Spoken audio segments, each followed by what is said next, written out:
ကစားပါနေမလို့ဒီကက်လေးအသုံးပြုနေပြပြသွားမယ်အဲ့ဒါကျွန်တော်ချက်ပြ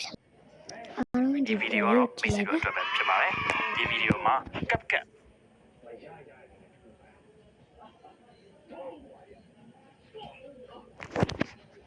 ်သုံးပြုနေကိုကျွန်တော်အသေးစိတ်တစ်ဆင့်ချင်းရှင်းပြပေးသွားမယ် Play Store သွားပြန်တဲ့ iOS ဆိုလို့ရှိရင်တော့ App Store သွားပြီးတော့ download ဆွဲလို့ရပါတယ်ဒီဗီဒီယိုတွေအားလုံးကို Redmi ဖုန်းလေးနဲ့ကျွန်တော်ရိုက်ထားတာပဲဖြစ်ပါတယ်ကပ်ကိုဖွင့်လိုက်ပြီဆိုတော့ဒီလိုပုံစံမျိုးကိုအရင်ဆုံးတွေ့နေရမှာပဲဖြစ်ပါတယ် Okay အဲ့တော့ကျွန်တော်တို့အရင်ဆုံးဗီဒီယိုတစ်ခုကိုစပြီးတော့ဖန်တီးမယ်ဆိုလို့ရှိရင် new project ကိုလုပ်ရမှာမယ်အဲ့တော့ new project ဆိုတော့ဒီမှာအပေါင်းလက္ခဏာလေးတွေတွေ့ပါဒီကောင်လေးကိုနှိပ်လိုက်ပါဒီဟာလေးကိုနှိပ်လိုက်ပြီဆိုတာနဲ့ကျွန်တော်ရဲ့ project မှာဒီပေဟာပေဗီဒီယိုလေးတွေသုံးပါလဲပေါ့နော်အဲ့တော့ကျွန်တော်သုံးမဲ့ဗီဒီယိုလေးတွေရွေးပေးရမယ်ဒီဗီဒီယိုနှစ်ခုကိုအရင်ရွေးကြည့်လိုက်မယ်ဗျာအဲ့တော့ဒီအောက်ဆုံးမှာပြီးပြီဆိုတာနဲ့ဒီမှာ add ဆိုတဲ့ဟာလေးနှိပ်လိုက်ပါOkay ဒါဆိုလို့ရှိရင်တော့ကျွန်တော်တို့ရဲ့ဒီ timeline ကဖန်တီးပြီးသွားပြီပဲဖြစ်ပါတယ်ဟုတ်ပြီ timeline ဖန်တီးပြီးသွားပြီဆိုလို့ရှိရင်နောက်တစ်ခုကဘာမှမလုပ်ခင်အပေါ်ဆုံးမှာကျွန်တော်ဒီကိုကြည့်ကြည့်ရမယ်ဒီမှာ 1080p ဆိုတာလေးဒီမှာတွေ့ပါလိမ့်မယ်ဒါလေးကိုအရင်နှိပ်လိုက်ပါအပေါ်ဆုံးကဟာတော့ကျွန်တော် video resolution ကိုပြောတာပဲဖြစ်ပါတယ်480ရှိရ920ရှိရ1080ရှိရအဲ့တော့480နဲ့920နဲ့ကတော့ video quality ကတော့ကောင်းမှာမဟုတ်ဘူး1080ကတော့အကောင်းဆုံးပဲဖြစ်ပါလိမ့်မယ်အဲ့တော့ကိုယ့်ရဲ့ဖုန်းမှာလည်းကိုရိုက်မယ်ဆိုလို့ရှိရင်1080နဲ့ရိုက်ထားဖို့လိုပါတယ် frame rate ကတော့ဒီမှာအစားအစာရှိတယ်ဒါကိုယ့်ရဲ့ဖုန်း camera setting ပေါ်မှာပဲမူတည်ရယ်ကျွန်တော်ကတော့ကျွန်တော်ဖုန်းမှာကျတော့30 frame per second ပဲရှိတဲ့အတွက်ကြောင့်မို့ကျွန်တော်က30 frame per second ကိုပဲရွေးလိုက်တာပဲဖြစ်ပါတယ်အဲ့တော့ကိုယ့်ရဲ့ဒီ frame per second နဲ့ကိုရိုက်ထားတဲ့ video နဲ့ကိုက်ညီဖို့လိုပါလိမ့်မယ်အဲ့လိုမကိုက်ညီဘူးဆိုလို့ရှိရင် video ကကြည့်ရတာသိအဆင်ပြေမှာမဟုတ်ဘူးအဲ့တော့ကျွန်တော်ရဲ့ video ကျွန်တော်30 frame per second နဲ့ရိုက်ထားတဲ့အတွက်ကြောင့်မလို့ဒီမှာ30ကိုပဲရွေးလိုက်ပါမယ်ကျန်တဲ့ဟာတွေဒီတိုင်းလေးပဲဆက်ပြီးတော့ထားလိုက်ပါ edit ကတော့ကျွန်တော် video တွေတီးပြမယ်ဆိုလို့ရှိရင် edit နဲ့သွားတယ် audio ကတော့ကျွန်တော်ချင်းနေထည့်မယ်ပေါ့နော် text ကတော့စာသားရေးထည့်မယ် overlay ကတော့ b-roll တွေထည့်မယ် effect လေးတွေထည့်မယ်ပြီးတော့မှ ratio ပေါ့နော် ratio ကလည်းအစားအစာရှိတယ်ဗျဒီ ratio ကလည်းကျွန်တော်တို့အရေးကြီးတယ်ဘာလို့လဲဆိုတော့ဒီကျွန်တော်တို့ကဘယ်အတွက်ထုတ်မှာတော့ဟုတ်ပြီနောက် ratio နှိပ်လိုက်ပြီဆိုတော့ကျွန်တော် TikTok အတွက်လားဒါမှမဟုတ်ရှင်ကျွန်တော် Instagram တက်လား YouTube အတွက်လားဘာလို့ကျွန်တော်ကတော့ဒီမှာ YouTube နဲ့ Facebook အတွက်ဖြစ်တဲ့အတွက်ကျွန်တော်16:9ကိုပဲဒီကောင်ကိုကျွန်တော်အမြဲတမ်းအသုံးလေးရှိပါတယ်ဒီကောင်ကျွန်တော်တို့ဒီ TikTok တက်ယူလိုက်မယ်ဆိုလို့ရှိရင်ဒီမှာ frame တွေကဒီမှာဒီလိုကြီးဖြစ်သွားတယ်ပေါ့နော်စရိုက်တယ် downline ရမှာလားဒီလို horizontal ဒီလိုမျိုးရိုက်မှာလားပေါ့နော်အဲ့ဒီပုံမှာလည်းမူတည်ရပေါ့ကျွန်တော် video ကျွန်တော်ဒီလိုမျိုးဒီအလျက်လိုက်ရိုက်ထားတဲ့အတွက်ကြောင့်မို့ကျွန်တော်ဒီတိုင်းပဲဒီ60:9နဲ့ပဲအဆင်ပြေမှာပဲဖြစ်ပါတယ်ဟုတ်ပြီအဲ့တော့ကျွန်တော်တို့ video တွေရောက်လာပြီပေါ့နော်အရင်ဆုံးဒီ video လေး play လုပ်မယ်ဆိုလို့ရှိရင်ဒီပုံမှာ play ဆိုတဲ့ဟာလေးရှိရဒါလေးကို play ကြည့်လိုက်ပါ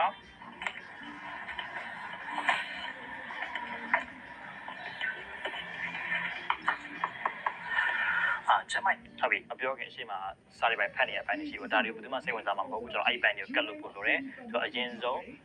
းကျွန်တော်စာပြီးပြချင်တာတော့ trim လုပ်ပြီးပေါ့မလိုတဲ့အပိုင်းတွေကိုအရင်ဆုံးဖြတ်တော့အဲ့တော့ဒီမှာကျွန်တော်ပြန်ကြည့်လိုက်မယ်စာအုပ်ကိုကြည့်ရဒါလေးကိုကြော်မယ်ဟုတ်ပြီကြော်တဲ့ဟာလေးလည်းလွယ်တယ်ဗျဒီမှာဒီကသွားတဲ့ပိုင်းကျမှဒီလိုလေးသွားတယ်ပေါ့နော်ဖြည့်ပြီးရတယ်ရွှေ့လိုက်ရမယ်ဖြတ်မယ်ဆိုလို့ရှိရင်ဒီအောက်မှာ edit ဆိုတာလေးရှိရဲ edit ကိုနှိပ်လိုက်ပါ edit ကိုနှိပ်လိုက်ပြီးဆိုတာနဲ့ split ဆိုတဲ့ဟာလေးတွေ့လိမ့်မယ်ဗျအဲ split ဆိုတဲ့ဟာလေးကိုနှိပ်လိုက်ဟောဒါဆိုလို့ရှိရင်တော့ဒီ video ကဒီမှာပြတ်သွားပြီဒီမှာအလင်းမှာအဖြူတောင်လေးတောင်လေးတွေ့လိမ့်မယ်ဒါတော့ video နှစ်ခုကို video သူနှစ်ချမ်းချလိုက်တယ်လို့ပြောချင်တာပေါ့နော်အဲ့တော့မလိုတဲ့အပိုင်းတွေကျွန်တော် select မှတ်လိုက်မယ်မှတ်ပြီးပြီဆိုတာနဲ့ဒီအောက်မှာ delete ဆိုတာလေးလိုက်ရှာလိုက်ဒီမှာ delete ဆိုတာလေးတွေ့လိမ့်မယ်ဒါလေးကိုနှိပ်လိုက်ဟောဒါဆိုလို့ရှိရင်တော့ပြတ်သွားပြီအဲ့တော့ video လေးပြန်ပြီး play ကြည့်မယ်အေးကောင်းဖို့ resolution တော့ကျွန်တော်တို့ connect လုပ်ရှာဖို့ကျွန်တော်စကားပြောနေတဲ့အရှိမနည်းနည်းလေးဖြတ်တာနည်းနည်းများသွားတယ်ပေါ့နော်အဲ့တော့ပြန်လိုချင်တယ်အရှိအပိုင်းကိုပြန်လိုချင်လို့ရှိရင်လွယ်တယ်ကျွန်တော်ဒီကောင်လေးကိုတစ်ချက်ပြန်ဖိလိုက်မယ်ဖိလိုက်ပြီဆိုလို့ရှိရင်ဒီမှာတွေ့တာအဖြူအောင်လေးတက်ဖြစ်သွားတယ် select မှတ်လိုက်တဲ့သဘောပေါ့နော်အဲ့တော့ကျွန်တော်တခြားနေရာကိုဖိကြည့်လိုက်မယ်ဒါဆိုလို့ရှိရင်ဒီမှာပျောက်သွားပြီတဲ့နော်အဲ့ဒီကောင်လေးကျွန်တော်ပြန်ဖိလိုက်မယ်ဆိုတော့အဖြူအောင်လေးပေါ်လာပြီအဖြူရဲ့ဒီမှာအပေါ်ဆုံးထိပ်လေးဒီမှာတွေ့လိုက်မယ်ဗျအဲ့ဒီကောင်လေးဖိပြီးရနဲ့ဒီကောင်နည်းနည်းလေးအရှိကိုပြန်ဆွဲလိုက်ပေါ့နော်တော့ပြန် play ကြည့်လိုက်မယ်ချက်မရေကောင်းဖို့တော့ဆိုတော့ကျွန်တော်ကိုလည်းလုပ်လို့ဟုတ်ပြီပြီးရတယ်ကျွန်တော်တို့ဒီ timeline ကိုကျွန်တော်တို့သေးကြတော့ချက်တော့ကျွန်တော်လုပ်လေးပြပြပါတော့အဲ့တော့ဒီကောင်ဆိုလို့ရှိရင်ဒီကောင်ကိုကျွန်တော်အရှိကြီးပေါ့နော်တစ်ခုချင်းလေးသေးကြကြည့်ချင်တယ်ဆိုလို့ကျွန်တော်ဒီကောင် select မှတ်လိုက်မယ်မှတ်ပြီးဆိုတော့ဒီလိုလေးကျွန်တော်တို့ဆွဲလိုက်ပေါ့နော်နှစ်ခုဖြည့်ပြီးဆွဲလိုက်ပဲဆိုလို့ရှိရင်ဒီမှာframe by frame ပြီးဆိုလို့ရှိရင်တော့ဒီပေါ်မှာရှိရ video တွေဘယ်နှခုရှိရတော့ကျွန်တော်အသေးစိတ်တွေ့ရမှာပဲဖြစ်ပါတယ်ဒီမှာကျွန်တော် b-roll လေးထည့်ခြင်းနဲ့ပေါ့နော်ဆိုတော့ b-roll ဆိုတာတော့အခုကျွန်တော်စကားပြောနေရပေါ့နော်ကျွန်တော် time မျိုးစကားကင်မရာကိုကြည့်ပြီးပြောနေတာဒီ a-roll လို့ခေါ်တယ်ဒီစကားပြောနေတဲ့အပေါ်မှာတခြားသော video လေးပြတော့ကျွန်တော် b-roll လို့ခေါ်တယ်ပေါ့နော်အဲ့မှာဒီမှာကျွန်တော်ကြက်တောင်ကစားမယ်ဆိုတော့ကြက်တောင်နဲ့ပတ်သက်တဲ့ကျွန်တော် b-roll လေးတစ်ခုကျွန်တော်ဒီထဲမှာထည့်ကြည့်လိုက်မယ် overlay ဆိုတဲ့ဟာလေးရှိရပြ overlay ဆိုတဲ့ဟာလေးကိုနှိပ်လိုက်ရင်နှိပ်ပြတယ်ဒီမှာ add overlay ဆိုတာလေးရှိရဒါလေးကိုအပေါင်းလေးကိုဆက်နေလိုက်ဒီမှာကိုထည့်ခြင်းတဲ့ b-roll video လေး လေးထည့်လိုက်ရမှာဗျာဟုတ်ပြီအဲ့တော့ကျွန်တော်ဒီမှာဒီဗီဒီယိုမှာကျွန်တော်မကြိုက်တဲ့အပိုင်းလေးတွေကျွန်တော်ရှိတယ်ဗျာဒါလေးတွေကိုကျွန်တော်နည်းနည်းလေးဖြတ်တောက်ကြည့်မယ်ပေါ့နော်ဖြတ်တာလည်းလွယ်ပါတယ်ကျွန်တော်စောစောပြခဲ့တဲ့အတိုင်းပဲဒီမှာဒီကောင်လေးကိုဖြည့်လိုက်မယ်အစုံဖြည့်ပြန်ဒီအရှိကိုကျွန်တော်ပို့လိုက်ပါမယ်ဆိုရင်သူ screen အပြည့်မပေါ်ဘူးနော်ဒါလေးကိုကျွန်တော်ပေါင်းအပြည့်ဖြစ်သွားအောင်အားလေးဖြည့်ပြရနဲ့ဒီမှာအစိမ်းအောင်လည်းဖြစ်သွားတယ်အဲ့ကောင်ဒီလိုလေးကျွန်တော်တို့သူကမိုက်ပြုတ်တယ်နော်ဒါဆိုရင်သူကပေါင်းပြည့်ကွက်တိဖြစ်သွားပြီပေါ့နော်ကျွန်တော်ဒီမှာဒီဗီဒီယိုလေးမှာကျွန်တော်စာတန်းလေးထည့်ကြည့်မယ်ပေါ့နော်တိုက်တယ်လေးထည့်ကြည့်မယ်အဲ့ဒါဆိုလို့ရှိရင်ဒီမှာအောက်မှာမြားလေးနဲ့ရှိရဲဒီကောင်လေးနဲ့ပြန်ထွက်လာရင်ဒီကောင်ထွက်လိုက်ပြီဆိုတာနဲ့ကျွန်တော်ဒီ home ကိုပြန်ရောက်သွားမယ်ပေါ့နော်ဟုတ်ပြီအခုလောလောဆယ်ကျွန်တော်ဒီမှာစာတန်းလေးထည့်မယ်ဆိုတော့ဒီမှာ text ကိုထည့်လိုက်မယ်ဗျာ text မှာဒီမှာ add text ပါလေရှိတယ်အဲဒါဆိုတော့ကျွန်တော်ဒီမှာစာရိုက်မယ်ပေါ့ဗျာဒီကောင်လေးကိုဖိပြီးတော့ကျွန်တော်ဒီနားလေးမှာထားလို့ရမယ်။အိုးဒီမှာကျွန်တော်တစ်ခုဒီမှာကြည့်လိုက်တကားလော်ကြီးပါနေဆိုဒီကောင်ကျွန်တော်ဘယ်လိုဖြောင်းမလဲပေါ့နော်။အဲ့တော့ကျွန်တော်ဒီဗီဒီယိုနဲ့လေးချဲ့လိုက်မယ်ပေါ့နော်။အောက်ကဗီဒီယိုကျွန်တော်ဆက်လက်မှတ်လိုက်မယ်။မှတ်ပြီးပြီဆိုတာနဲ့ကျွန်တော်ဒီကောင်ကိုဒီလိုဖိပြီးရနဲ့လေး zone လေးနည်းနည်းလေးဆွဲလိုက်စာတန်းဒီမှာထည့်ပြီးပြီဆိုတော့ကျွန်တော် transition လေးတွေထည့်အောင်ဟုတ်ပြီကျွန်တော်ဗီဒီယိုနှစ်ခုကြာမှ transition ထည့်မယ်ဆိုလို့ရှိရင်ကျွန်တော်ဒီဗီဒီယိုနည်းနည်းလေးကျွန်တော်တို့ချဲ့လိုက်မယ်ဗျာချဲ့လိုက်ပြီဆိုလို့ရှိရင်ဒီမှာဗီဒီယိုနှစ်ခုကြာမှဒီလိုအဖြူစက်လေးဒီမှာတွေ့လိမ့်မယ်ဗျအဲ့ဒီကောင်လေးကျွန်တော်ဖြည့်ကြည့်လိုက်ဖြည့်လိုက်ပြီဆိုရင်ဒီမှာ transition ဆိုပြီးဒီအောက်မှာတွေ့လိမ့်မယ်ဗျဒီမှာအများကြီးပဲသူ transition တွေကစုံစည်းနေအောင် blink ဒါလေးစမ်းကြည့်အောင်အဓိကကျွန်တော်ချက်တော့ဆိုလို့ရှိရင် transition တစ်ခုနဲ့တစ်ခုအပြောင်းကာလာကြောင့်ဘယ်လောက်ထိထားမှာလဲအဲ့တော့1 second ကျော်အရင်တိုးလုံးဝကြည့်ကျွန်တော်နည်းနည်းလေးရှည်လိုက်ရဗျာသူ2 second လောက်ထားကြည့်တယ်ဗျာလို့ရှိရင်ကျွန်တော် transition တွေများတဲ့ဗီဒီယိုကျတော့ကြည့်ရတာနည်းနည်းအဆင်မပြေဘူးပေါ့ဗျာလိုအပ်လို့ရှိရင်တော့ထည့်လိုက်ပေါ့နော်ဒါတော့ကျွန်တော်ဒီမှာနမူနာလေးပြပေးထားတာပေါ့နော် effect တွေထည့်တော့မှာဗျာအဲ့တော့ကျွန်တော်ဒီကောင်ကိုနည်းနည်းလေးပြန်ချုံလိုက်မယ်ချုံလိုက်ပြီးပြီဆိုတာနဲ့ဒီမှာကျွန်တော် effect ဆိုတာလေးကိုနှိပ်လိုက်ပါအဲ့လိုဆိုကျွန်တော် video effect ဆိုတဲ့ဒီမှာတွေ့လိုက်မယ်ဗျပို့ပြီးတော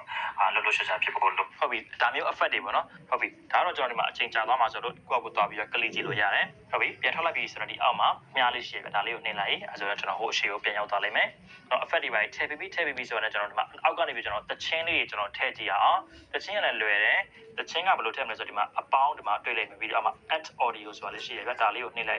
က်ပြီဆိုတော့ဒီအောက်မှာဒီမှာ sound ဆိုတာလေးတွေ့လိမ့်မယ် sound နှိပ်လိုက်ပါတချင်းတွေဒီမှာအများကြီးရှိမှာ vlog ရှိတယ် pop ရှိတယ်အမေ vlog လေးကိုနှိပ်ကြည့်ရအောင် talk to me ဒါလေးနှာထောင်ကြည့်ရအောင်โอเคကျွန်တော်အချိန်ကြာသွားမှဆိုလို့ဒီတစ်ချက်မဲ့ကျွန်တော်ကြွေးလိုက်တော့မှာဗျာနော်ဟုတ်ပြီအဲ့တော့အမြဲတမ်းကျွန်တော်တို့စကားပြောတဲ့ဟာကိုဦးစားပေးမဲ့အတွက်ကြောင့်မို့အောက်ကတစ်ချိန်ကိုကျွန်တော်အတန်အမြဲတိုးဖို့လိုတယ်အဲ့တော့ဒါလေးကို select မှတ်မယ်မှတ်ပြီးကျွန်တော် volume ကိုသွားမယ်သွားပြီးကျွန်တော်အတန်လေးကိုနည်းနည်းလေးတိုးချလိုက်မယ်ဗျာ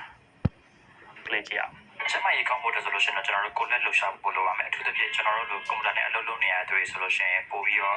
လှုပ်ရှားဖြစ်ဖို့ကျွန်တော်ဗီဒီယို clip တွေကိုထပ်ပြီးတော့ထည့်ချင်တယ်ဆိုလို့ရှိရင်တော့ဒီဘက်ဘေးမှာအပေါင်းလက္ခဏာလေးရှိလိမ့်မယ်ဒါလေးကိုနှိပ်လိုက်ပါကျွန်တော် clip တစ်ခုနဲ့တစ်ခုပေါ့နော်အရှိအနောက်ရွှေ့ချင်တယ်ဆိုလို့ရှိရင်ရွှေ့ချင်တဲ့ clip ကိုကျွန်တော်တို့ဖိထားမယ်ဖိပြီးရင်ကျွန်တော်လိုသလိုအရှိအနောက်ကိုကိုလိုရွှေ့လို့ရမှာပဲဖြစ်ပါတယ်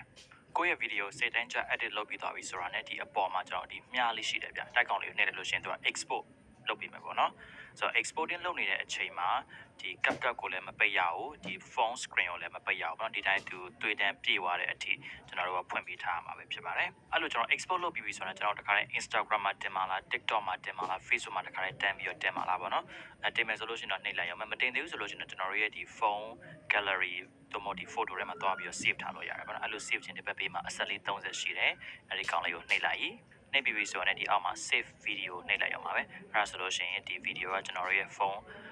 gallery ရဲ့ကိုရောက်သွားမှာပဲဖြစ်ပါတယ်ဒါကတော့လုံးဝ very basic ပေါ့နော်အခြေခံအကြမ်းမြင့်ဖြန်လေးကိုပြပြီးကျွန်တော်နောက်ထပ် video တွေမှာလုံးဝကျွန်တော် advanced tool တွေသုံးနေနောက်က effect တွေဒ